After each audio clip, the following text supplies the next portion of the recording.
Yes, ready, start. सभापति महोदय, इस देश के किसान को उसकी मेहनत का उचित दाम मिलना चाहिए। इस बात से इनकार नहीं किया जा सकता है।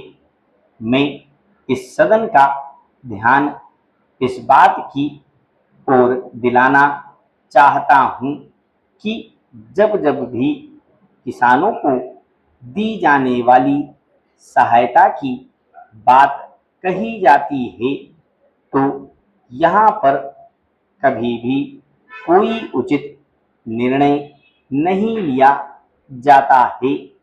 आश्वासन तो बहुत दिए जाते हैं कि हम किसानों को उनके द्वारा पैदा किए गए अनाज का उचित मूल्य देंगे, उन्हें वे सब सुविधाएं देंगे जो शहरों में रहने वाले लोगों को मिलती हैं। मुझे दुख के साथ कहना पड़ रहा है कि इस सदन में सदस्य महोदय द्वारा किए गए आश्वासनों को कभी पूरा नहीं किया गया है। इससे लोगों में अविश्वास की भावना उत्पन्न हो जाती है।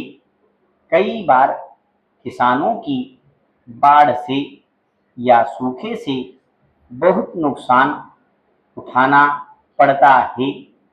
उस समय सरकार की ओर से उनको पूरी सहायता नहीं दी जाती है। एक तरफ तो किसानों को उनके द्वारा पैदा किए गए अनाज का उचित दाम भी नहीं मिलता है, और दूसरी ओर उनका बाढ़ और सूखे से बहुत नुकसान हो जाता है। ऐसी स्थिति में हमारे देश के किसानों को बहुत कष्ट उठाने पड़ते हैं। महोदय, महाराष्ट्र में किसानों के आंदोलन की बात हम सुनते हैं।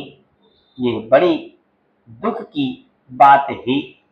जहाँ तक मुझे मालूम है, वहाँ के किसानों को बहुत सारी सुविधाएं दी गई हैं। वहाँ के किसानों को दिए गए ऋण माफ कर दिए गए हैं, लेकिन उत्तर प्रदेश के किसानों को इस तरह की सुविधा अभी तक नहीं दी गई है।